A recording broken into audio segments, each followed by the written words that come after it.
Yo, this is Supermax Hernandez, and you're watching Countdown City WrestleCast. Boom! I got it.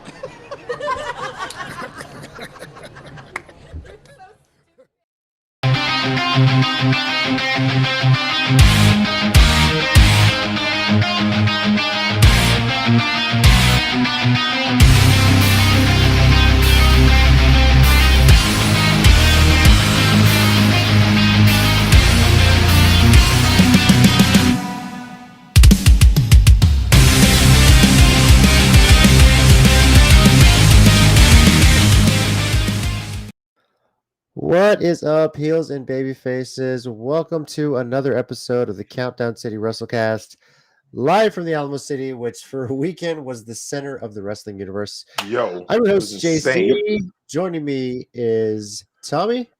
Yo. And we got Mike. What's up, guys? It's Big Mike, and the train is rolling down the tracks here in 2023, the year I got to interview the $1 Million Man, Ted DiBiase. I was so wondering where this one was going, and you pulled and you made the corner at the right time. Nice drift. Yeah. Sometimes I Yes. got to make certain syllables sound, but it works. Go the long way to get there, yeah. So, this was, an eventful weekend for so many reasons. It's a lot we're going to talk about. It was the Royal Rumble weekend. Tommy got floor seats for free. We're going to razz about that even more. Damn it. When we got in. A picture of where he's sitting, and we're just watching the pay-per-view the whole time. Hey, where's Tommy? Where's Tommy? Where's Tommy? You son of a bitch. All right. I really just expected, we'll see if that works with the cover, but someone to just walk in and be like, hey, Tommy, we're going to let you go backstage and just meet everybody. Yeah. Swear to God, At that point, I would have been somehow like, yeah, sure. That's just how this day is going. Yeah. Why not? So. Bernsey, what's up? Hi, What's up, Bernsey? What's up, Bernsey? Oh, man. We'll talk about Rumble. We'll talk about WrestleCon. You guys attended that. What else was there outside of the Rock and Wrestling? Wrestling and Collectible Toy Show. Yeah. At the Wonderland of America. RCW was on there. RCW was also Royale. Yeah, a lot to discuss. Talk quickly, just briefly, a bit of wrestling news. Fortunately, we had a passing in the wrestling world today. Lanny Poffo, brother of Macho Man Randy Savage, passed away today. At least the news came out. It was today, right? I think it was. Yeah. So, very sad news. He famously, of course, for so many reasons, famous in his wrestling career. There's been a lot of tributes that have come out. But he was actually one that finally said yes to Macho Man being inducted in the WWE Hall of Fame. For so many reasons, he's told that story. No, but he said ultimately, you know what, my brother deserves to be in there. So that's one of the many things great about him. So, guys, any thoughts on his passing? You might have. Just that it sucks. He seemed like because like in general, like you read some of the interviews and just when people talk about him, he seems such a nice guy. I'd always hoped to get to meet him someday, but it just never happened. But I think he wasn't the same dude that did like this motion or something like that, and like Hulk Hogan mimicked or something like that. Was that his match? Okay, pretty sure. That's what my favorite memory is because it's like moments in wrestling where you have to be like, okay, wrestling's just funny sometimes. You have to just go with it. So,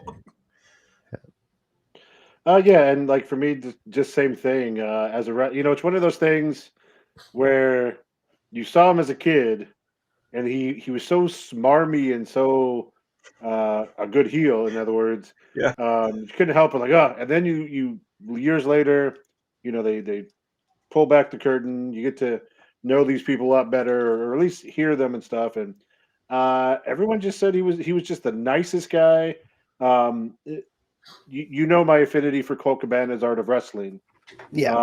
I think he had him on there once, but there was also a story he shared about, or maybe it was from an interview, but a story he shares about the genius Lenny Poffo, and basically kind of like helping him like see things in his life away, because he basically told him one time, he was like, you have two choices in life. You can be on the happy bus You could be on the sad bus. It's your choice, right? And Cabana like would talk about it a lot. He's like, even when all these things went bad, I got fired from WWE. I realized I could sit and sulk and all this and be mad, or I could put on a positive face and go do it. And then he was back on the indies for him, and started all his stuff to do the podcast, and really, not to totally get this off about Cabana, but like wound up being like one of the forefronts of making money outside of WWE. But he attributes a lot of that, or at least partly, to the advice of Lanny Poffo. And most people that you hear talk about him was just a really nice guy.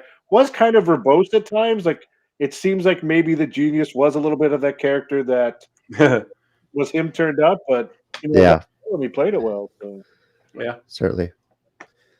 You said the genius there. Bernsey had our exactly. up. So, rest in peace, Lanny Poffo, and enjoy the times with your brother. I'm sure you guys missed each other so much. So, yeah, indeed. Yeah. All right. Royal Rumble weekend. Let's kind of jump into it. We can talk about all the stuff that happened. Well, you know what? We're going to talk about stuff that happened because I'm going to say this, Mike. It's been a long time since I see you smile as big as you did I could tell during that interview with $1 Million Man Ted DiBiase. This was your first one. Glad you got to do it. It was pretty awesome to see that pop up in our little group chat that you posted that. So, first of all, just tell us a bit about your experience with it. The man popped your interview cherry, if you will. So well, on that note, let me talk about. No, so like it's we went to the Rock and Wrestling event there at Wonderlands, which used to it's Crossroads to me. Okay, for those of you, it's still Crossroads. It's still Crossroads to me. Yes. And they were setting up all of this stuff, so it was just a bunch of people with memorabilia and stuff like that, and then they had wrestlers in the back. There was originally supposed to be 4 wrestlers there. It was supposed to be DiBiase, Jake Roberts, Brutus Beefcake, and Bushwhacker Luke. Like Thursday before the show, or Thursday before that Saturday, I think Jake the Snake had messaged them that him and his wife had gotten sick. I don't know if Sarah Roberts is his real wife still, but she was supposed to be there, I think, too. Yes, thanks. I was. It's true. Sorry, I see that. And then, for whatever reason, on that Saturday, Beefcake didn't show up either. I don't know the whole story or whatever. So, here's kind of just a quick funny behind the scenes thing, because of course I was nervous, right? And Steady had told me, just come up with a couple questions ahead of time that you want to go. It's not going to be a long thing or anything. And so, this was a guy that I've watched my entire childhood. We all have seen this guy on TV since we were kids. Mostly in WWE, but in other stuff as well, WCW and stuff. But I was trying to be like, okay, like this is an interview thing. So this was on Sunday that we went. So Saturday the Rumble happens. We know who won. We'll get into that later. But I was like, oh, that's a cool connection because of the family names. I can ask him about that. And then I looked it up, and he was trained and started wrestling in Amarillo with the Funks. So I was like, well, and then I thought back to an interview Steady did with the Nasty Boys, where he was just like, do you have any stories about San Antonio? Like, those are 2 easy places to go. So before we start the interview, I just kind of go like, hey, it was like, we just easy stuff. I was like, the Royal Rumble was yesterday. And before I even finished to mention who won, he's like, look, just to let you know, I don't really watch the product very often anymore, for whatever reason. So I'm not really caught up. And I was like, okay, fair enough. It's like, okay, well, I saw you started wrestling in Texas. So, did you ever come to the San Antonio territory? And Joe Blanchard, he's like, no, actually, I never wrestled in his territory. So I was like, all right, there are my first 2 things down. And that's what I was like, but the thing is, he wanted to talk. Like, he started telling me stuff, just like introducing myself or whatever. So I was like, what? This was one of the biggest villains in my childhood. Literally, let's start there and see what happens. And that's what happened. So if you go watch the interview, which I hope you guys do, I literally just start out like, hey, you were one of the biggest villains and one of the hottest times in wrestling in the middle of Hogan and Andre and Macho Man. And then he just starts going. And then it's just me looking at him going, yes. Remember that? Yeah, he loves to talk. It was definitely he loves reminiscing about the old times, and I think you can tell it's some fond memories for him. Definitely. For sure. Yeah. There was one time. Oh, sorry, man. Go ahead. Okay, so just real quick, the comment that was just posted from the geeks. If you want to see the moment when I'm giggling on the inside, watch my face when he does his signature line at the end of the interview. Yeah. When he goes, "Everybody's got a price," and that's me just going like, "Yeah, he's doing it. Look at this." Yeah. I was gonna say real quick. A few years back, RCW had like a small fan event where he was there, where he just met with the fans, and dude, I realized this about a lot of guys. A lot of them do like to just talk to fans. Like I remember even when Christian Cage came through one time, he just like of course they couldn't talk long, but they're just like, yeah, man. And he's like, oh, it's like they were like, yeah, like your shirt, oh, that's cool. Like they just like to talk about stuff. It's like it's so weird. Like to see, like, oh man, they're regular people. It's like these guys who get beat up for a living, they're actually regular people. So yeah. So no, it was really cool, and he was a nice guy, easy to talk to, and even after the interview technically finished, because Steady was like, we want to give him time. There were people starting to line up for interviews. He kept talking. Yeah. I was like, cool, I'll listen. That's awesome. What you guys also went to WrestleCon on Saturday before the Rumble. Let's face it. I mean, first of all, I know you guys have talked about, at least to me, about it was packed, small venue, and to be honest with you, there probably wasn't anything available when that other event got canceled. It was great of them to step in and just give us something, Yeah. Even if that meant you had to stand in line to get one picture with all the talent there, you kind of had to pick one person to get a picture with. But unless you could clone yourself, right? Still, how was it for you guys there? And do you think WrestleCon might make a bigger thing here in town, one day? I hope so. Yeah, same. So it really wasn't that you could only get one person. It was really you had a choice of, did you want to get Sting's autograph or did you want a chance to get all the other legends like possibly? Because no, like you laugh, but and Jason's in the chat. He was there ahead of us too. They started going around 9:30. They started at 10. I'm not sure what that was referencing to, but yeah. They started asking like who you're here for. And I thought they were just trying to interact with fans, whatever. And I was like, yeah, Sting, Steiners, but they're like, who would you mainly want to see? Like Sting? I was like, yeah. And then they started realizing like the demand for Sting was so huge and this line was wrapping around.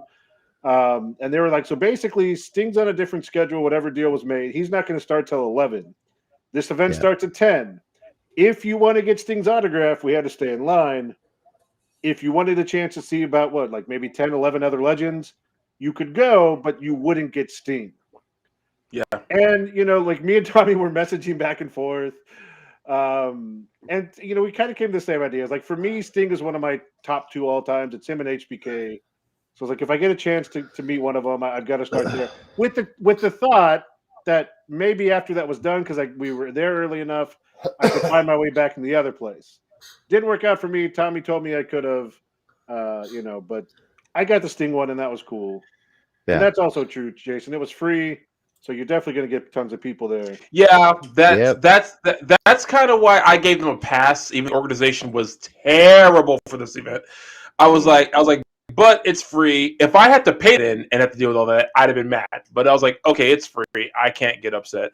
But the thing is like, even to go into the other room, Mike, you probably would have taken you just as long to get in there, because only reason I went in is because by the time I was finally out of the Sting line, the line to go inside the other room had already died down. So See, they had told me they're like, because I asked, well, can I go to the other place now? He's like, you have to get back in the line all the way through, and I was like, nah, because I was there since like 8:30, and luckily I got there at that time because I was already like 100th in line, an hour and a half before the thing started. So I was like, so yeah.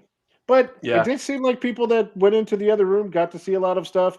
I've seen tons of stuff on social media from people that were in there. Matt Hardy's posted a bunch of stuff with him with some of the other legends. We also got to see, like, when I got there early on, Tommy, I don't remember how much you saw. We saw Mick Foley walk in. We saw Matt Hardy walk in. X-Pac. Lex Luger was wheelchaired in. No. And Hacksaw, I think. I think I just saw Matt Hardy. No, who did I see? I can't remember. But because I did go into the room and just kind of look around but I was also watching my money because the check's been a little funny lately. So I was like, I got Sting, be a responsible adult. God, I hate having to do that and not go crazy. But no, it was really cool. It was really cool to see like the people in line because like folks were just jazzed up. I saw Lita talking with like this one looked like teenage girl. So I guess she was like probably just like a lot of kids just raised on old footage and stuff. But she was just so jazzed up to meet Lita. I was like, that's pretty cool. Those are great moments and stuff. But but that Sting line was insanity. Yeah. and then Tommy, I told you the story, but I got to share it too on here. And this is kind of a shout out to like the community that is wrestling fans. So we were waiting for a long time, and JC knows because JC's known me a long time. I'm not always social when I don't know people around me. No. Like, it's not that I'm like mean or whatever. I feel super awkward, and so I'm not always talking to people, even if I'm in line somewhere. But we were waiting for a while, and there were these two guys and a girl that were in front of me. And eventually they just started, like, we were talking about some stuff because we saw wrestlers. We were getting worried about the line, about the way it was being maneuvered. And we just kind of started talking in general. And then also there were some people that were trying to help out that talked about hybrid. And it turns out that there were a couple of hybrid students there helping, trying to put things together. And so I asked one, I was like, oh, you're a hybrid student? I was like, do you do stuff at the Mission Pro show? And then when I said that, like, the people next to me were like, oh, we've got on this Pro show. And they started talking. So I was like, oh, because one of them was like, I think I've seen you there before. I was like, yeah, like I go with my friend Tommy from the pod. Because I tried to also like tell them about the podcast. And I was like, and our friend Tommy, and they're like, oh, Tommy. And in my head, I'm like, why was that not the first thing I mentioned to a wrestling fan? I was like, of course I should have said Tommy first. Oh my! They're like, oh yeah, we know Tommy. I was like, yeah, I should have started with that. Do you know that's actually why one of the guys when I started talking to me, because like some people walk by and I was like, hey man, what's up? And the guy he said, you just know a lot of people. I was like, yeah, I go a lot of local shows. I believe it 100%. That's hilarious. Well, before this becomes the Tommy Knows Everybody show, I'm just messing with you, dude. That's a Patreon thing we're going to be putting up. Yes, right. Hashtag Tommy Knows Everybody. Let's get into the Royal Rumble itself, and this will be a chance for Tommy to also share what it was like. Look what we just. I'm sorry, but look what we just said. Look what we get in the last. What's up, Scott? What's up, Tommy? Yeah. What's up? I'm sorry. Seems great. Comic years ago, a bit less expensive too. Yeah, inflation. So that's how it works. Why not be able to get since we met Taker? Yeah, what kind of a bummer. That's what's up, Tommy. Yeah. Yeah. Okay, and now Jason. Okay, like what? Am I being roasted right now? What the hell? But how is that a roast, Tommy? It's not, man. Like, how is like everyone knows you and likes you and considers you like a friend that they talk to? Yeah. How's it a roast? So, yeah, fair enough. We didn't say everyone goes around slapping your face or something. That's just a no, let's so it is like this far away from catching an assault charge with me. And I only say charge because there will be no conviction. No one will testify on my behalf. So no, he'll stalk you. He'll drop the charges. What's going to happen? So, I mean, you're also wrong on that, good sir. All right, let's talk about the Royal Rumble itself in San Antonio. Now, we razzed it a bit on this show many times, and still myself did too, about it being only the half of the dome, the curtain, the setup. Why aren't you using the whole dome? Especially when we put 68,000 in for a Spurs game. We had how many people show up for WrestleCon? Tommy, as expensive as tickets were, you're lucky enough to get in there for free, like you did, and you got a pretty decent seat. First of all, how early did you get there? And what can you tell us about the setup from what you could see? We got there, had to have been about 5:36. Okay. Probably 5:30. The setup was like, and I can't say it was like half the dome was cordoned off. Maybe about a quarter of it was, like, for sure. So you guys saw how the entrance ramp was. They instead of using a whole stage, they just had that one door or that one player entrance right there. So it was pretty decent, but like, of course, the runway was shorter naturally, so they didn't have to have the guys on the go-karts again, which I'm kind of sad about because I honestly wanted that again. I can't even sit here in front. It wasn't as sectioned off as I thought. I was going to be like legit cut in half, but no, it was just like 3/4 of it. It wasn't enough to be like really noticeable, but I still hold on to they could have used the whole dome. Honestly, it ended up being like when we got there, not had entered yet, but by the time showtime started, it was like the nosebleeds were absolutely full. So yeah, you could tell on TV it was full, but obviously the hard cam side, I'm sure, was like nobody was sitting there. It was pretty obvious to me, at least watched on TV, that they never showed that side of the ring, or they had darkened enough. But pretty much, I'm guessing the side where the curtain was, there was nobody sitting in that area. Actually, I can't say no one. Mm-hmm. It was as full as where the camera was pointing. On either side of it, it was still a decent amount of people there. I can't remember. I remember when we first came in, was around that side, and of course I was so enthralled by the fact that I was sitting on the floor that I didn't really remember this part. But like it was still like people coming in, so it wasn't empty that way. It definitely wasn't empty. It just, but of course where the camera was facing was absolutely full. But that's not empty. It was still plenty of people in there. And I still hold fast to say they could have got the whole thing. My dad brought this up to me though, and I told him about Jason, just like, oh my god, I got a story about that, but I'll save it. But easy to get in, difficult to get out. But it just wasn't like I feel like my dad said was, it's possible maybe however they rented it out didn't count the whole thing. Yeah, somebody made a clerical error or mistake, or just maybe they just didn't think that would do well after after I don't know, whatever. But I thought it was pretty well handled as far as like not having the full dome. Like they did pretty good with that space. Scott says Rumble's handled way better than 2017. Our area was blocked off back then, and they had to reseat a whole bunch of us. Wow. That's kind of really cool. Oh, you know what? I take that back. I do remember hearing about that. Yeah, I didn't never hear about that. Yeah, well, at least they reset you on a good spot. That's kind of good. So yeah, because I remember that now, because a lot of people said that the section tickets that they had, that section was blocked off. I remember that. I had forgotten all about that. That's you know what? That might be why they did that this year, because they were scared they were going to do that again. Well, it wasn't just that, because like with that Rumble in 2017 was really the first time they started getting into big stadiums for the Rumble. Yeah, and so they didn't have the time to do a whole big elaborate setup. They just used the raw ramp basically, just the graphics. I want to say it was maybe the following year, the year after, where they started going to that setup where it's on the floor. The ramp is on the floor and stuff. That walk out there, or they started using like baseball diamonds and stuff like that. It was 2019 or 2018 the first time they did that. Was it the one where Edge comes back, or was it even the year before that? I'm trying to remember. I want to say it was the year before that, so I want to say it was like 2019 then. Wait, what? For real? No Jason? way. Oh no way. My god. Well, that sounds like a Tommy thing.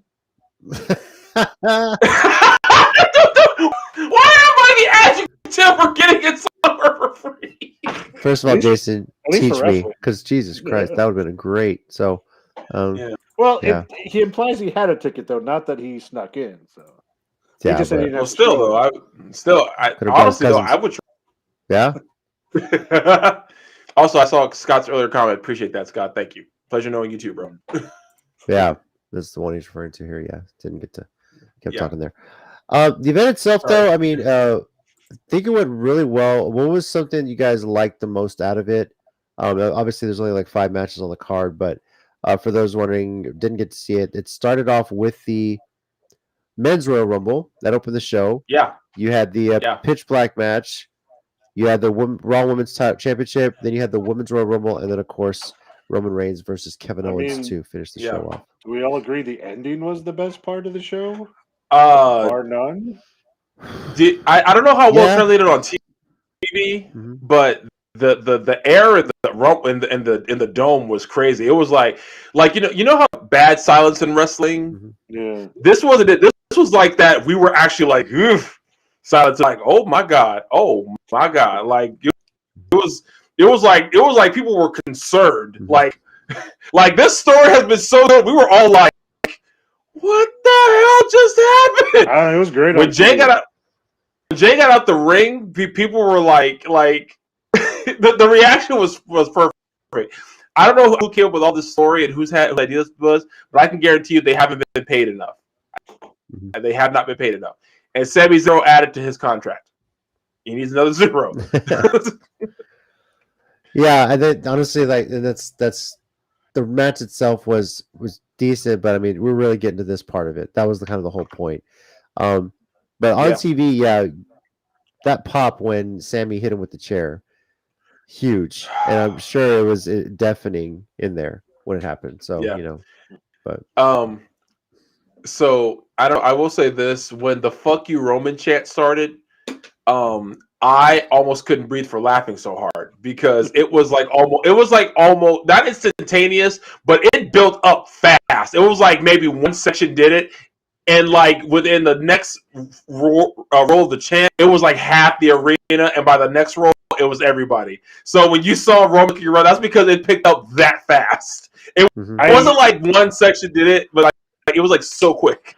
I don't remember if it's on the Rumble or like a video that was shared, but there's a video of the announcers of McAfee, Cole, and Corey. And once that gets going, they're just like looking around like, oh crap, it's getting loud. Yeah, Pat McAfee's reaction. I think it was on a TikTok or someone recorded it. He was just like, whoa. And you think about how much people mercilessly booed Roman Reigns when he was a face, and the whole post Shield thing and all that.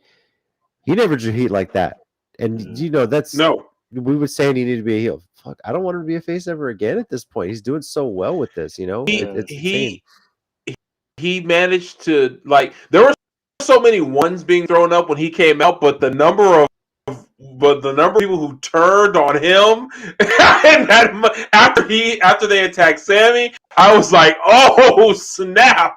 Yeah, he is their champion no longer. Yeah. It was such a good ending. I was like, this is one of the best pay-per-view endings I think I've ever seen. It really was. What's up, Ninja? And Ninja, by the way, you were also at the Rumble. I know I saw the pictures as well. Steady. Wow. If you were to I was just as proud of the crowd as I was when we sold out the door.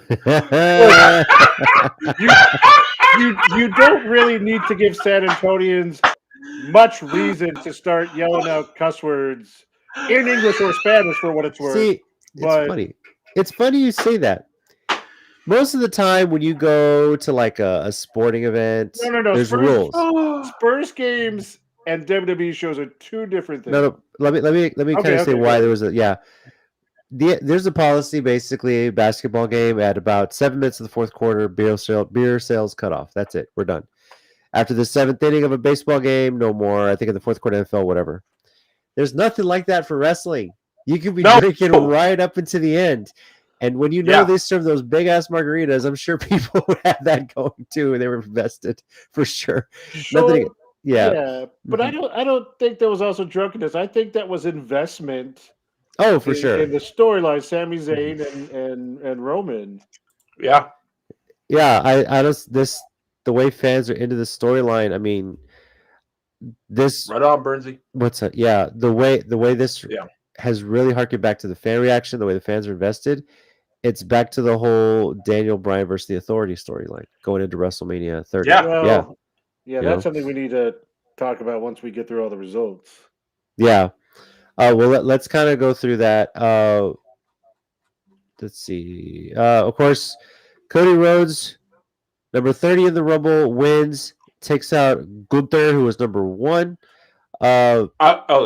Go ahead, Tommy. You were there. I was going to say that ending to the was so good. I was at, and a lot of the crowd was kind of the same. Everyone, if Gunther wins, actually not going to be mad at that because he was putting in work in this Rumble. Yeah. I think he squashed it, like all doubt about him, and anyone who ever did not like him. I think he made a sea of fans that night because he put in so much work in that Rumble. And when it came down to him and Cody, I felt like I felt like if he had won, no one would be mad. Yeah, I'd have been fine with that. He actually broke Rey Mysterio's record for the longest amount of time in a 30-man Rumble. Right. He was there hour, 11 minutes, and 40 seconds. So, speaking of which, Mysterio, of course, his spot got called out. He never showed up.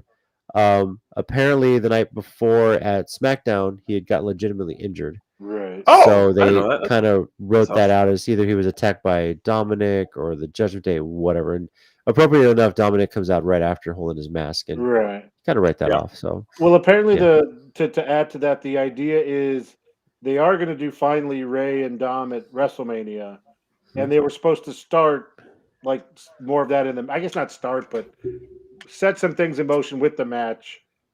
So since he got injured, then they kind of turned to that, which kind of works still. With him coming out with the mask and ripping it, that kind of gets that going. Someone also mentioned that maybe this is the first one, but Cody won a 29-man Rumble, not a 30-man Rumble. Yeah, that's true. Yeah, I think it's only a few other. No, I don't think anyone's ever not showed up. I think they've had that thing where because what was Curtis Axel's thing? He never made it to the ring. It was his thing. So I guess that's still technically the same thing, but yeah, he got attacked, and then he went on saying that he's still in the Rumble for the next year until he actually got into the next year's Rumble and got eliminated. Then he said he was finally eliminated from the Rumble. Yeah. Which is great storytelling. I don't care what anybody says. That man said for a year he was still in the Royal Rumble. Oh no, not this one. Yeah. Jason. Oh, so I guess Aliyah just got floor seats, huh? Yeah, Jesus, man, where the hell is everyone I we didn't know get the was on memo. the floor? Yeah. That's cool. Yeah.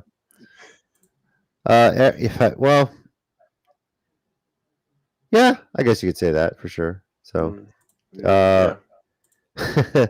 yes, the paid filler seats, and I, if you guys remember Ray the Voice, he was a paid filler once. I remember that for a Raw. Lucky enough, paid filler, and you get right behind the commentators. That's amazing. See, I was never paid for that. I only got in for free. Yeah. So the hardships you must go through. No, I didn't help a damn thing. Yeah.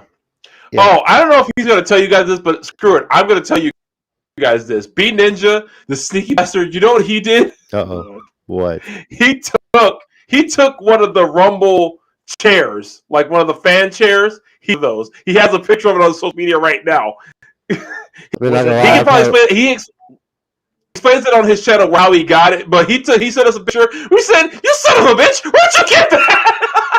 Were your chairs not by that far back? Were they? No, ours weren't. They were just regular chairs. But you know what's funny? A dude who was on the floor just took one of those, and no one stopped him. Just the regular chairs? Just an Alamo Dome chair? Just the regular chair. He just took it. He just took him. I actually got mad. I was like, "Damn it! Why did I think of that?"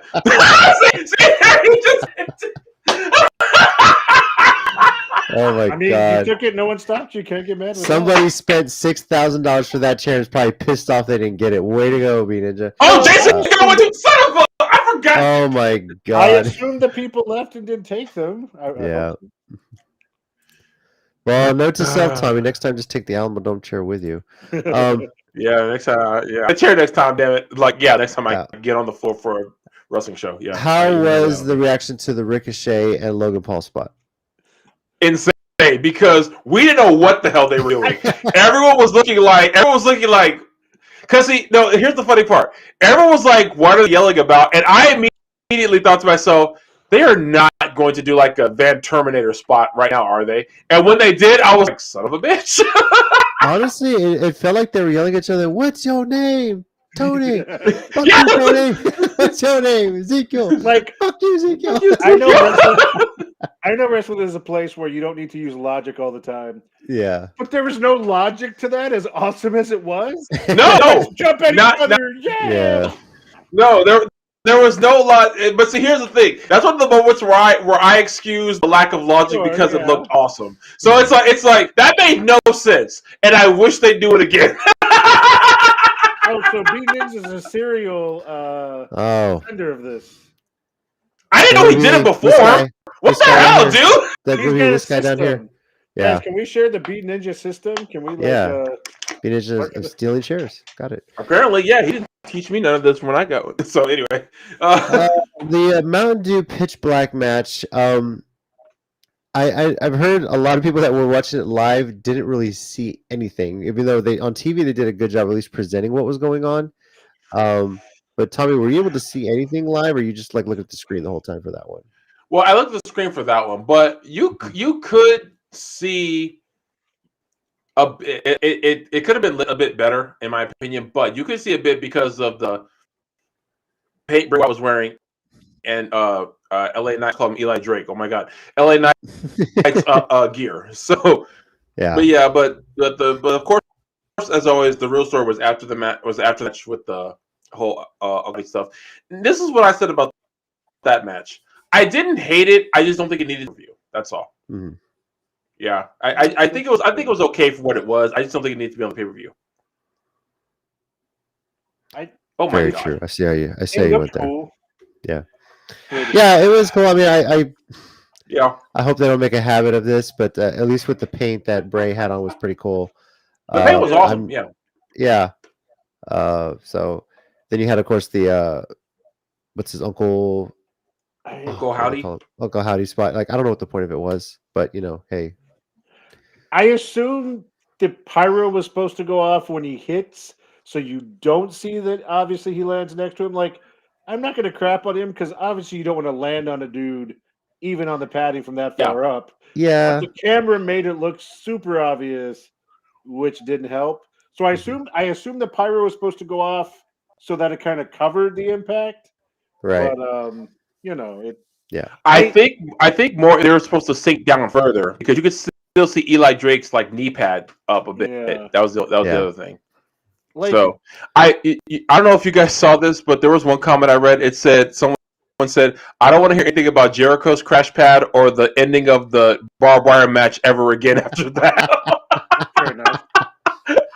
I just and I was like, yeah, to hand out. Yeah, that's true. Oh, we totally should this coming year. What? What's what the barbed wire massacre award for the worst missed pyro or spot or something like that? Yeah. Barbed wire massacre award. That's great. I was just gonna say though, does anybody feel like there's gonna be a good story that comes out of this whole? Like, we were all hyped for Bray to be back. We were like, let him tell a story. He's creative. To be honest with you, the highlight of this whole feud was Undertaker showing up and saying something in Bray's ear, almost like a passing of the torch moment. Right, but that's been the highlight of this whole thing. Which had nothing to do with any of the weird what they call on Cultaholic the spooky bollocks that they do. They had a sponsor, Mountain Dew Pitch Black, some new drink.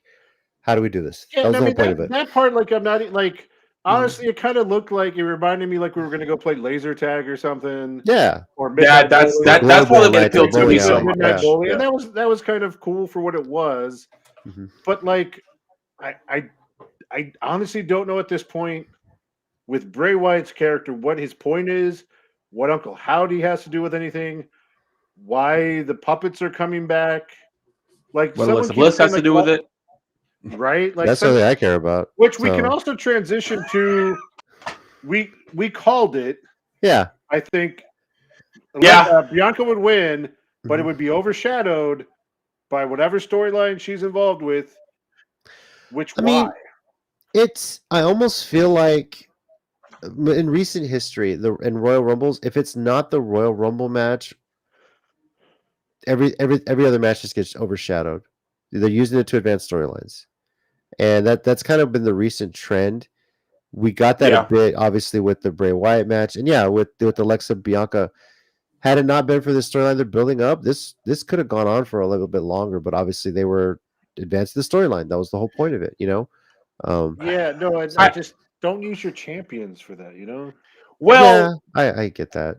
So. I was gonna say, well, that's kind of a twofold thing. The match could have gone longer, but with having 2 Rumbles on a pay-per-view, that's half the problem. Yeah. And I don't want to come on it because it didn't bug me one way or the other. Mm-hmm. But the whole musical performance that I thought really didn't need to happen. I've heard WWE, there was no point to that. not happy with it either. No. Yeah, that didn't need to happen on the show. I didn't at all. I don't even want to talk about it. Yeah, so there's no point to it. I guess are we going to get to the women's role? Did you want to talk about that? Yeah, I was going to say that for me was definitely better than the men's. And I will say, go ahead. I will say here's the funny thing. Okay, I'm gonna tell the story, and I'm gonna explain why I'm telling it. So when we were there, me and my wife started the wrestlers doing their entrances and stuff. She got a very long video of Roman Reigns that my mother loved. I don't want to go any further than that about that story. But anyway, so when the women's rumble came up, the women were booking it down the entrance, right? So my wife, the guy just started to give up midway through. You know, the one person whose video she got in entirety was Shotzi Blackheart. I said, "How did you, Filipino woman, get the only Filipino woman in this entire roster?" She got her entry. I think you answered your own question. She's saving her battery. I know. I know for sure. But I was like, how did she we didn't even know her. We started recording whenever the timer clicked out. I said, but the you got in their entirety was the other Filipino girl. Okay, fine. What's going on here? Some kind of Filipino psychic powers are happening in this building. I see. Are you complaining? Is it a video that offends you? No, because here's you hate about that. Because here's the thing. I'm more than positive I was secretly in trouble that entire because Rhea Ripley was number 1. So honestly, from get go, I was screwed. The fact that Nia Jax was 30, I'm in trouble because 6 to midnight, just 6 to freaking midnight. So did you get to film it because of the botch? Because of the timing botch? No, I filmed it because I got it. We didn't know what the hell that was about. We were all like, what the hell? That was weird. Yeah. But let me tell you, when the entire crowd lost their shit. When Asuka took the kabuki mask off and showed the old Joker used to do in Japan. Yeah, I didn't know the whole crowd would lose their shit, but they did. It was like I was like, oh my god! All of you remember when she was Kana? Are you serious? I'm impressed, San Antonio, and it was such a cool moment, and naturally, it couldn't have gotten louder when Becky's music hit. It could not have been louder in there when her music came on. I have to ask, it was really cool. How was the reaction when Roxanne Perez came out? Okay, that's when it was louder. I take it back. It was in fucking sane for her, and Raquel. It was a hero's welcome for those two. And it was and Damage Control are going to be hated forever in San Antonio for eliminating Except for Mike. Except for Mike. I mean, they did their job as heels. They eliminated one of the fan favorites, which gets them heat. Also, like I mentioned in group chat, it plant that seed when Roxanne makes it back to the main roster. If Damage Control happens to still be together, boom, right there. Yeah. Now, Tom, it was really cool. Have you gotten a chance to go back and watch our live reaction? Because yes, if you haven't seen it yet, it's there uploaded. We live reacted to the men's and the women's Rumble matches. Side note, for the men's one, we were having audio issues for about the first 16 minutes of the show and didn't realize we got it resolved. So, but the women's one, me was like, we can't hear you, and I was like, what? Yeah, talking and wiring talking. thing, but we got it fixed, so we're good. On the women's one, though, Mike What was the theme of that match? You just kept pointing out, which was hilarious. Okay, I haven't seen y'all. What happened? No. What did y'all say? Okay, so let me preface this by saying, if this person is watching, I'll name you in a second. I don't mean this in any way personal. It was the heat of the moment, and like many things, like the Bellas, like Stephanie McMahon, it's not a personal thing. It was just the situation. Mm-hmm. So Roxanne comes in early in the match, gets eliminated by Damage Control. Okay, the next NXT person that comes in was Zoe Stark. She lasted like 30 minutes. And on our live reactions, this greatly upset us. We were like, why did your champ go out in like 8 minutes? And Zoe, so like, if you watch the reactions, she's in there like till towards the end. And I'm just like, why is Zoe Stark still in this match? Repeatedly, So Zoe Stark, again, it's not personal. I apologize if that was offensive. It was just in the heat of the moment, in the context of the situation. You're a great wrestler. You have great talent. It was, yeah. So yeah. Well, if it helps at all, I said that about Logan Paul about 3 times because I could have he got eliminated at least 2 times before he finally was. Because everybody was like, Logan Paul's still in this. Apparently, after they did the nonsensical midair crash, he just went outside and like took a drink of his. Yeah. I was like, we found your power. I feel bad, but yes. Couple comments from Mr. Burns. He say he was also in trouble too. Ray was number 1. Yeah. And B Ninja, most of the women's gear was Doja Cat's. Zelina Vega's Black Hispanic too, right? Isn't she? Yeah. Yeah. I think she is. But but hers, quite frankly, though, was the best costume outfit of the night. And that's saying something because I really did like Seth Rollins' Spurs one, too. My other question is, with Bianca as champion and Sasha's not there anymore, who are your other options that I can't think of off the top of? They have to build them up. They haven't done that yet. I mean, I forget who else. Yeah, damn. That's fair. But I mean, it's a good point. But it's like, damn, I don't know. A lot of Hispanic representation, which always makes sense. So. Yeah. I think that the match went well. An interesting note here: Rhea Ripley and Liv Morgan started the match, finished the match. Was really pulling for Liv at the end there too.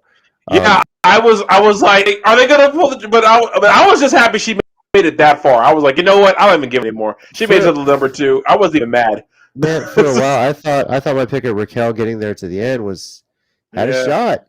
You know? Well, it was. When it got down to like Raquel, Rhea, Liv, and Asuka, I legitimately said this could go any way, and I don't see it being bad in any way, shape, or form. Yeah. Yeah. No, I agreed. Yeah, Jason. Yeah. That's the thing. Like, Jason, there is lack, but that may be more to WWE as a whole than just the Rumble match itself. I know, like, but that's true. No, I'm agreeing with you. Yeah, I don't know what other options they had.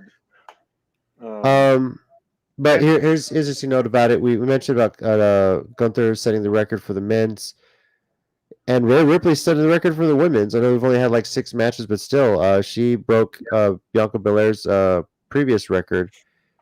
So this is this little bit of trivia. The Royal Rumble 2023 Royal Rumble San Antonio is where they set both men's and women's set records for the longest entrant or participation in the Rumble.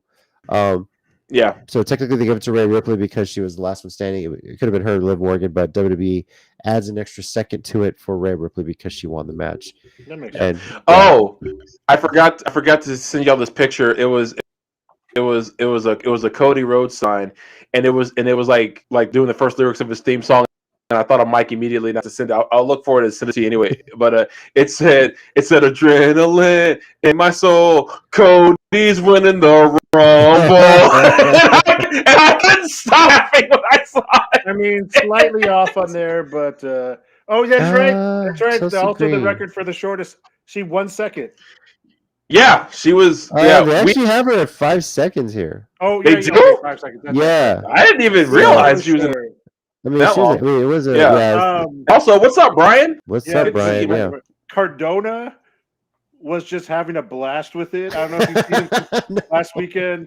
He was like, "That's right, my woman's setting records and all this already." Right back. And then he also the best one he posted was Gunther, and it was like how long you tell them you can last in bed, and it's Gunther. How long you can actually, and it's Chelsea Green. Yep. Seen that one. That's amazing. I was telling you, Raquel's was great. A mix of Selena and Eddie Guerrero was awesome. That was really shout cool. out to Rollins for the Spurs. Steady, did you know that there was a spur on Rollins' gear? That's an inside joke, Tommy, from the night. So. Okay, I was like, what I missed? Zelina Vega as a Jury from Street Fighter, who she's going to be one of the things they're going to have a Street Fighter 6 is that you're able to give like a live commentary. You can actually change the announcer commentary. She's going to be one of the ones in there. Zelina Vega as the Atrina has recorded audio for that. So her outfit was spot on. So and her mannerisms too. Real quick before we move on, I do remember the guy we sat next to. I also gave talked about the Geekcast and everything with when the Street Profits came out, they had on Spurs gear, and Montez Ford, he threw his jersey into the crowd, and the dude next to us, he caught it. So nice. he was kind of like he was the hero of our section. We were like, yeah. And he was a super nice guy too, because like it was his kid was there. It's like his kid's first ever event, and the kid was just like he had on like sensory headphones. It was so loud in there and everything. Yeah. He was like having a blast like the whole night. Since we were like sitting like we weren't sitting next to there was like it was me, my this guy, this kid, and another couple. But then the other couple was so nice they let the kid like stand on the chair right next to the guardrail. That was really cool of them. I was like, yeah, that's really, yeah. It was really cool to see wrestling fans do that stuff, and just to let it's a kid. He's like the kid was like what 5 or 6. It's his first event. Man, let him live out the dream. For sure. For sure. Yeah. See about that show. It's Hendry. It's his Impact video. I don't know if you've seen it yet. Yeah, I have. It's hilarious. I know we're on the Rumble, but just real quick, Joe Hendry's a UK guy, and that's been his thing since his time over there. He makes like little short music videos for his matches, for his shows, to like insult his opponent. So he made one insulting Cardona because he was going to fight him for the digital.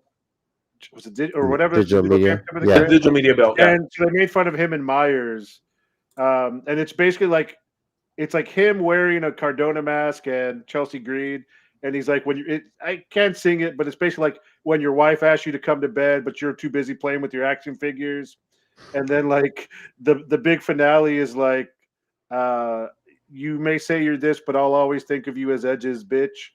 Wow. And it's like, and then him and Myers are like flipping out the ring, but it's really good. But he's done these for years. I've seen some stuff of him online.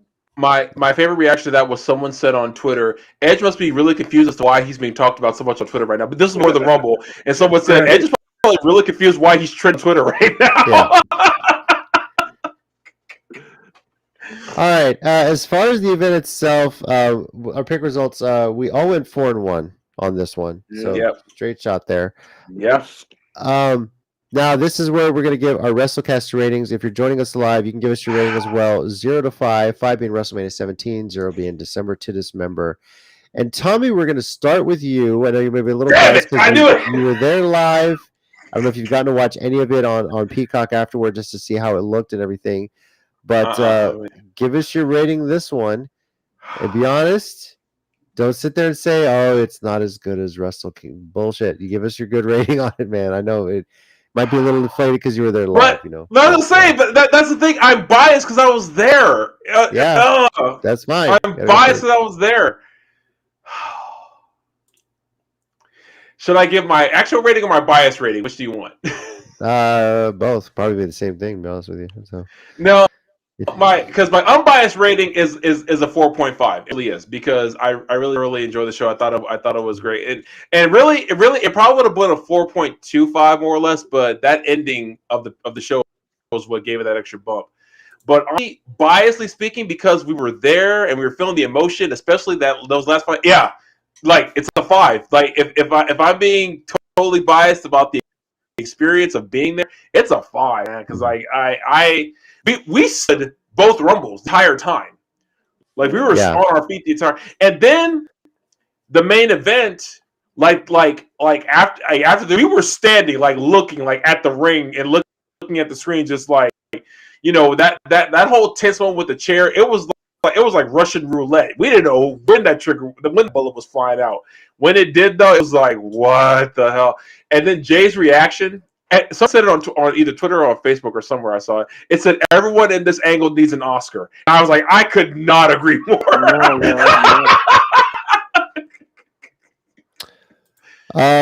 So we'll count the 4.5 since it's your unbiased one, if you will. So, I'm probably gonna say a 4.25 for me. I just some of the matches in there were a bit throwaway for sure, which kind of sucks because the title was involved there. The pitch black match looked cool, but the whole Uncle Howdy thing just didn't make a whole lot of sense. The men's match was a little disappointing with how it was booked for me.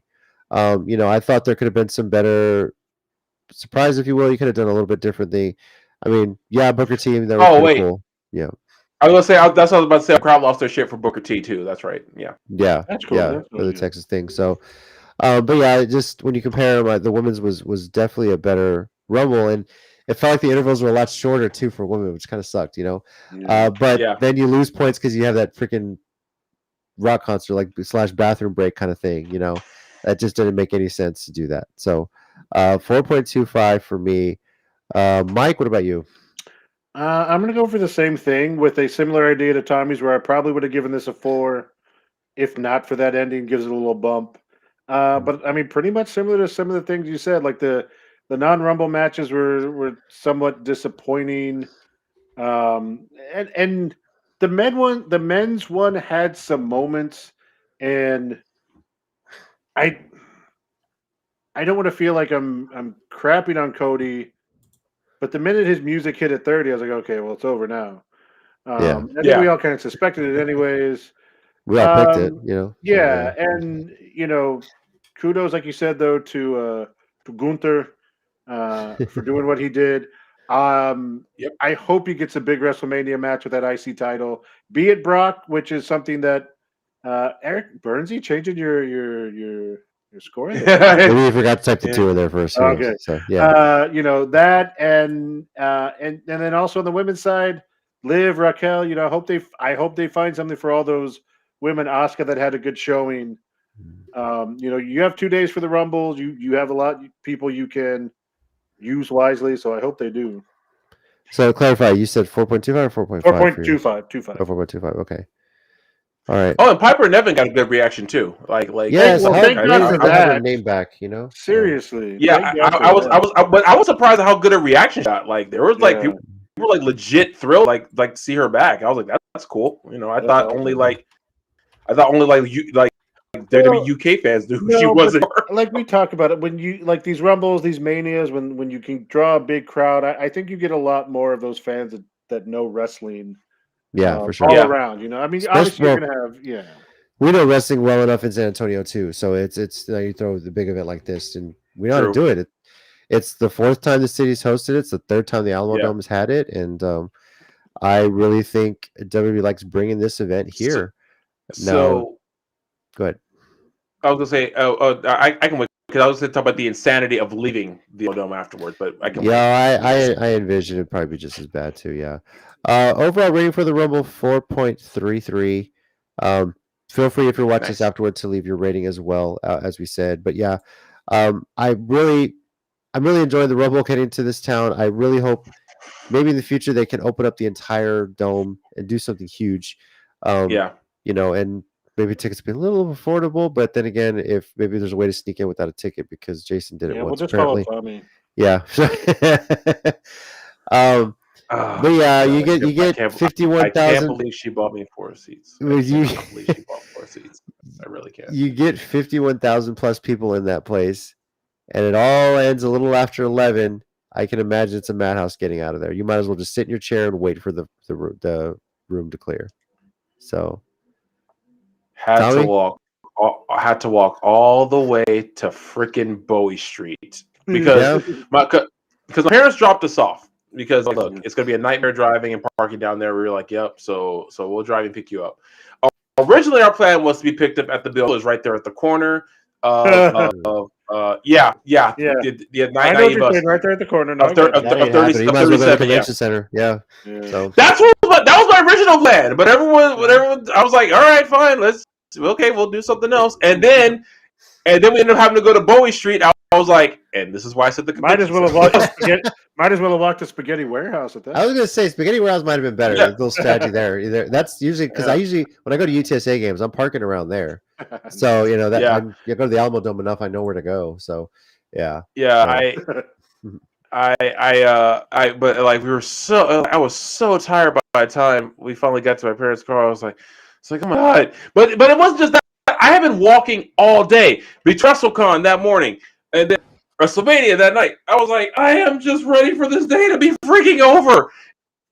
And the funny part was, I was going to try to work at Ace Day, and I know I'm already used up like my F-bombs for this show, but I don't care. I was like, fuck no, I am not going anywhere tomorrow. And so I decided to go to RCW at that night. And I was like, okay, I'm going to that. So that's an interesting thought, Steady. I mean, we're real impressed with what he did, but it may be fans aren't as accustomed to him in that role as maybe some other. But I think the question is, who else could it have been? The only other big impact I could have think of would have be Brock last to the end, or if it had been Seth. Like I think Seth also would have done that. Seth could have been good. Hell, Ricochet. Have Ricochet and Cody be the last two could have been something, but I think with what he's saying, I don't know if the fans would have, but yeah, but I think with Gunther, and this is something that Tina talks about, is like the charisma thing has to come out more for him to become a little bit better talk kind of thing. It's improving. That's not his character though. I know. Yeah, that's the thing. Yeah. But and from a worker side of it, dude, he put on a hell of a showing. You can't deny that for sure. And see, that's the thing. I feel like maybe that lost on TV because I feel like in the Dome, I feel like that was a pretty like a lot of people were really actually kind of pulling for him to maybe pull this thing off. But like, I think it would have been the ultimate. I think it would have been the swerve of swerves. But I think it just came off like people were kind of like, actually, this isn't the bad idea. Like, have Gunther win it. So yeah. All right. Well, that was our long recap of the Rumble. We'll talk a little bit now about NXT Vengeance Day. I forgot that's happening. Yeah, that is happening this weekend. Becoming the traditional post-Rumble pay-per-view for NXT. There are 6 matches on the card. We can kind of just go through quickly what our predictions will be. And we'll kind of just go around here. Let's start with this. First of all, by the way, this is the first pay-per-view in a long time where NXT is getting out of Orlando for this one. They are traveling on this one, which is pretty damn cool. Wow. Apollo Crews versus Carmelo Hayes, 2 out of 3 falls. What do you guys think on this one? Tommy, we'll start with you. I'll say Apollo Crews, only because I just think he deserves more wins. I feel like they're building up Carmelo more, but I just want to say Apollo Crews just because I like him more. So I'm biased. Okay. Mike? I'm going to go Carmelo Hayes. Unless they're bringing him up soon to the main roster, I feel like he gets more out of this overall. Yeah. Hey, Siri, flip a coin. Heads, I go Apollo Crews. And it's heads. Okay, Apollo Crews it is. Hilarious. Hilarious. Yes, thank you. NXT Women's Tag Team Championship. Katana and Kaden defending against Fallon Henley and Kiana James. I'm sticking with the champions on this one. Don't see any reason for them to lose it at this point. Mike, what about you? I'm actually going to go with the challengers for kind of the opposite reason. Oh, okay. I mean, they haven't had him a long time, but they did take him off Pretty Toxic- Deadly. That's the men. Toxic Toxic Attraction. Attraction. Thank you. I know Yeah. there's a fancy name like that. Yeah, but I don't know. I could be completely wrong because I don't honestly keep up with NXT all the time. But Yeah. I'll go with the challengers. Tommy, what about you?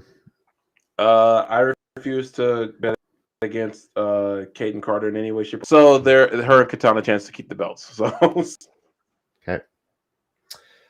On the the tag team championship, New Day. This is a fatal 4-way here match. New Day versus Gallus versus Pretty Deadly versus Chase University. I know I'm going with New Day on this one. I think it's helping put a big shine on NXT for them being down there. And I don't know. I think New Day's going to stick it out through at least through WrestleMania with NXT and still make some TV appearances. Tommy, what about you? I'll say New Day. I don't know if they'll hold on to them that long, but I'll say New Day. Just Mike? Well, apparently, just continuing the trend of lone wolfing these things. I'm gonna go with Gallus. All right. Because I like Gallus. fair enough. North American Championship, Wesley versus Dijak. Is that how you say it? Dijak. Excuse me. Jack. Yeah. It's Djakovic. Oh, okay. Yeah. I'm sticking with Wes. I like the young talent with this one. So, Mike, I have a feeling you're going with Dijak. Yeah, just because you bring him back, Mm-hmm. kind of giving him a push. I'm gonna go with Dijak. Tommy. I gotta go Jack actually on this All one. right. Lone wolf in that one. There's a lot of lone wolves here. Yeah. Oh, definitely. That's what they're there to do. And Yeah. Hey, I Eric, think they're what's doing up? a great job. Okay, let's go with one where I don't think any of us are lone wolfing on. Triple No. threat. Roxanne Perez No. versus Gigi Dolan, JC Jane. We're All all going with GG on Roxanne. 3, right? No. Just kidding. Yeah. Oh, I thought we were all picking Gigi Dolan. Okay. No. Shit, after that This pop is shot for on the- the dome. Yeah. Roxanne. This is for the sure. match to win. So Yeah. Oh, Rock. No. yeah, definitely going Roxanne. Finally, the NXT Championship is in a steel cage. Braun Breaker versus Grayson Waller. Mike, I'm going to let you go first this time. What do you got? I'm gonna go Waller. I think Okay. this is another one that may be time to change. Breaker's been their champ for a while. Waller seems to be getting like I've just seen some stuff online that he's really coming into his own as a heel and as a character. So maybe time to put that back on a heel and let them chase for a bit. So I'm going with Braun. It's one of those where I'm going to pick him until he loses, right? fair enough. He's felt it for so long, and I don't I blame don't. you. Yeah, I don't know if he's gonna win it. You figure he's got to go up to Raw or SmackDown this year, right? Like he's been in NXT Definitely. You would long think enough, so this year, sure. Maybe I it's don't like think they're gonna. Yeah, no, because I don't think they're gonna do what they used to. I don't think there's gonna be those guys like Gargano and Ciampa that are like NXT is their brand. I think since they're getting back to kind of a developmental for the most part, I think you're right. Yeah. And Tommy, which way are you going? I was reaching for an actual coin since my phone doesn't do that yet. Heads, Braun, tails, Grayson. Heads. All right. I'm going with Braun. Don't you have a Google Assistant? It does the same thing. Yeah. Yeah, I know, but I don't have time to figure out what to do, and I might say something wrong and reveal something about my search history I don't want y'all to know about. But Tommy, you said never to reveal this information. Yeah. Be quiet. I was like, first of all, Google, shut your mouth, you liar! I never What said did the that. coin god say? Breaker? It said Braun. It said Braun. Okay. Yeah. Yeah. So. I don't. This was because I really do see both your points, and that's why I was looking. When you guys saw me like looking down at the floor just now, I was like, I have a quarter here somewhere. It was on the floor, so that's why I had to reach down to pick it up. Because I always meant for those like for the ones I don't know about, I keep meaning to have a quarter always sitting here so I can just do that, but I keep forgetting to do that until there's one I can't pick, and then I'm like, keep a hockey puck nearby just in case. Right. Yeah. So for some of these matches or for some Impact multi-man, do we have to start buying like Dungeons and Dragon dice with like? I just might have to. Yeah. So yeah. Honestly, I think we, especially like odd or even for like 1 or 2 match, but then when it's like a multi-man match, like when we always get those wrong, we should just always have the dice ready. I think so. That's a good point too, Terry. Though also, that is a good point. I think he's gonna go up after WrestleMania. I think it's gonna be one of those Raw after WrestleMania call-ups. Yeah. So maybe get him his first match at like SummerSlam or something, but for sure, like his first pay-per-view match. Yeah, because there was. Well, when you look back on it, there really was no NXT representation in the men's, unless you count Booker T. But he's more of a Hall of Famer. Announcer, yeah. So, there was no NXT representation in the men's Rumble. Yeah. So, yeah. So, all right. So, NXT Vengeance Day. Let me get the graphic up here for you guys. Is this Saturday? Take this thing off here. February 4th at 7 p.m. Central Time. Going to be taking place at the Spectrum Center in Charlotte, North Carolina, and of course will be on Peacock internationally on the WWE Network. This event too, I mean, this, like we said, this is kind of NXT's thing. I think they're kind of having the trend where they're doing their events post major, pay-per-views, so to speak, I guess you could say. I would imagine though they're probably going to do one before WrestleMania. I haven't seen their full schedule yet, so but they're going to have time because we have Vengeance Day. A couple weeks after that, you get the Elimination Chamber. But Vengeance Day, we'll see how this lays out. How Roxanne Perez does with like one of her first major title defenses too. So, yep. All right, and with that, it's time to move into our 1-minute warning segment here. Mike, do you have anything for us this week? I do. All right. Whenever you're ready, sir. Set. Let me do this. And go.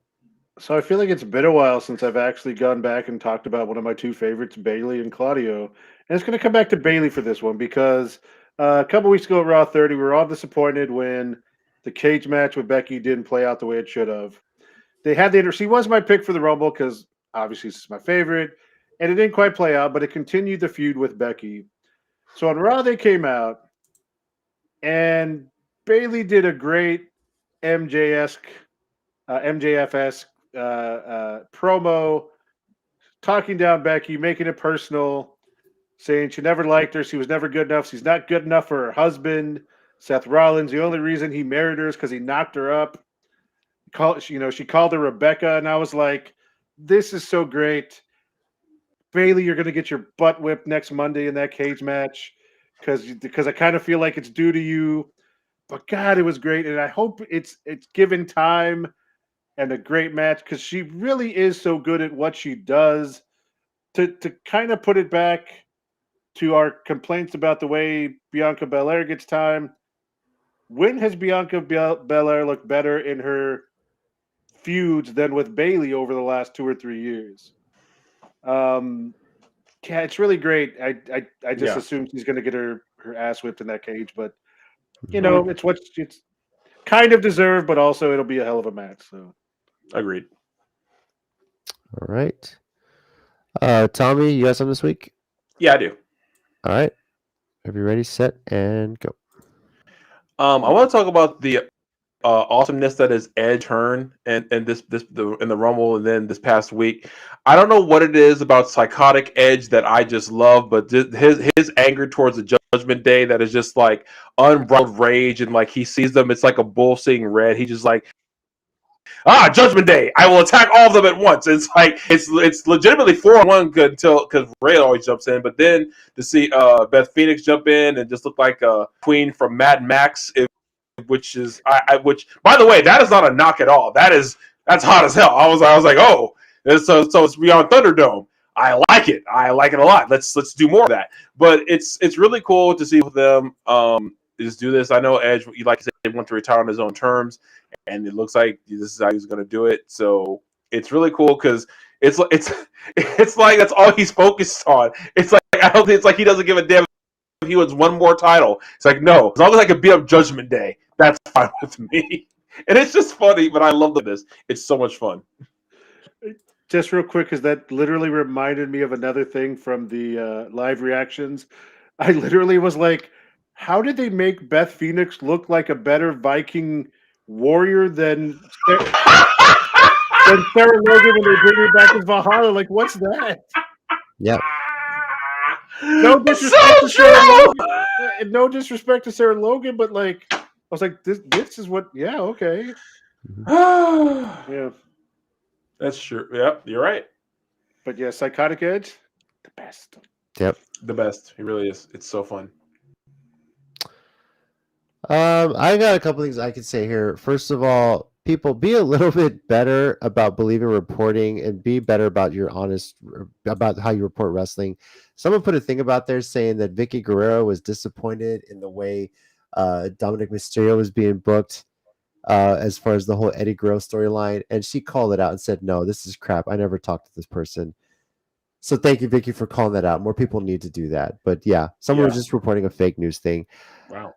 Nothing to talk about, and I don't know if I ever realized this, but this entire Bloodline storyline, has Roman Reigns ever been in an Elimination Chamber? Don't think so. I don't think he has. Well, I read across an interesting TikTok this guy came up with, and if it's booked this way, it would be amazing. Where you basically have a Bloodline Elimination Chamber where you have Sami Zayn, Kevin Owens in a couple of the spots, and then you also have Roman, Jimmy Uso, and Solo. But the wild card of the whole match is Jey Uso. Will he or won't he? Is he going to be the last one to enter? And where do you take the storyline from there? I wish I had the link to the TikTok in front, but this guy explains his idea that Sammy starts it, you get Solo and Jimmy in there next, Kevin Owens evens it out, and then here comes Roman, and then you got Jey Uso at the 6th spot coming in, and it's that ultimate decision. Does he side with his brother, his bloodline? And if he does, you set up Sammy and Kevin Owens versus the Usos for the tag team titles. Or does he go on the opposite side of it and potentially you get Jey Uso versus Roman Reigns, maybe? Jey versus Jimmy? There's a lot of ways you can go with this. But what I'll say with this is however they book this Bloodline storyline, it's been one of the best we've seen in recent history from WWE. And I'm very, very pleased with it. It's amazing. So no, I agree with you. And maybe this is obviously something we'll keep an eye on as it goes forward to WrestleMania. But I want to question because supposedly for Elimination Chamber, that is supposed to be when the Sammy Roman stuff kind of gets blown off. Mm-hmm. Because as of right now, they still plan Cody to main event against Roman. They've already made it official. Will the fans accept Sammy not getting something there? I mean, Tommy can tell us what the reaction was in the Dome when he hit Roman with a chair. And will he be able to get enough conclusion to his part of the story at Elimination Chamber without Roman taking some kind of loss? I mean, the only potential way you get around this is somewhere along the line you book Seth Rollins in a match against Roman Reigns for one of his titles, so to speak. Who knows? Actually, what's up? One theory I heard was, does Sammy get a title shot for one of the belts at Mania, one of the nights at Mania? Like, does he title shot for like the Universal title at Mania, like night one, like say like night 1 or night 2? But because Cody's the main event and guaranteed that spot, he gets because Cody's always talking about he wants the WWE Championship. Where does he get that match? Because that's the belt he for sure wants. The one that never had. And does Sammy get a shot for the other belt? That's a theory I've heard. Like kind of like that year when Seth and Brock Lesnar opened up WrestleMania. Was it Seth and Brock Lesnar? Seth Rollins. Yeah, the WrestleMania year that the women main evented. 35. That's right. That's right. If we're not going to last, we're going first. Yeah. Yeah. So because his plane, he had to catch his plane in a couple hours. But so that I heard I heard that theory, and I was like, that could work depending on what happens. And also, Roman has been in one Elimination Chamber match that was in 2018. Right. So before this kind of pre-bloodline then. Pre-bloodline. This is still we all hate Roman. Story. Yeah. So he's only ever been on the pay-per-view and just He's been in qualifying matches before, but that's the only one he's ever been in. So this was still, we hate Roman. Roman is trash. Die Roman, die. And now we love Roman, even though he's clearly evil. But he's the emperor of our empire, and we love the empire. Well, I mean, we did as long as Sammy was a Sith, but now Sammy's a Jedi. We hate the empire now. Remember, they're evil. It's like, oh yeah, they're the bad guy. My mother. Okay, hold on. I gotta tell you this real quick. Okay, harkening back to the video that she spent way too much time looking at. I had to explain to her that he's a bad guy now. She's like, no, not Roman. I don't want to be a bad guy. Can you not do this with Dad sitting right next to you while he's driving the car? So, but yeah, just like the almost the utter heartbreak of her finding out Roman was heel was just hilarious to me. That's funny. Yes, it was, man.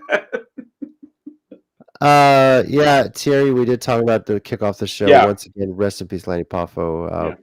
Real sad story. Sure. But yeah, it's hanging with his brother now. So Yeah. thank you everyone for joining us on this week's episode of the Countdown City WrestleCast. Next week, we will recap NXT Vengeance Day, and we're going to preview Mission Pro Wrestling's Kickstart My Heart, their first event of 2023. Happens to be the day before Super Bowl 57 as well. So Tommy, see if we can get away with taking one of those chairs. You'll be front row. No, because no. Well, see, no, because everyone at Mission Pro knows me, and they'll beat me up without caring. Dude, no, you know I'm not doing that. We're not going to give Jasmine a reason to hit me. That's what we're not going to do, because I didn't bring this up. I have not mentioned it all show. Look who brings it up. Tommy brought it up, and that means only one thing. We have hashtag Top Tier Tommy. Yes, He's the one that brought it up. And Tommy kind of has to. We'll talk about this next week. Tommy kind of has to cheer for Jasmine Allure next at that show, and we'll talk about. I do. I hate everything. Oh man, it's gonna be fun next week. It will be. Yeah. Let me get the closing music queued up here. I haven't done that yet. Thank you. Oh, it's gonna be one rough show to get through. It's gonna be a blast. Thank you everyone for joining us once again on the Countdown City WrestleCast. We made it through that long year that was January. I felt like it was. And so You're not wrong. we're out the other end. We made it through the freeze in San Antonio. So once again, I'm Jay. We got Tommy. A long day. Thanks. We got Mike. Thanks, guys. Be good to each other. I'm horrible. And I'm JC. I'm a mess. And of course, heels and baby faces remember. Oh, what's the chat here saying? Brian. Oh boy. Yeah. Yes, thank you, Jason. We'll talk about it. It's not because it's intergender necessarily, but Yes. No, it's not. right. But we'll talk about it. Once again, here's a big face. Remember, pro wrestling is real.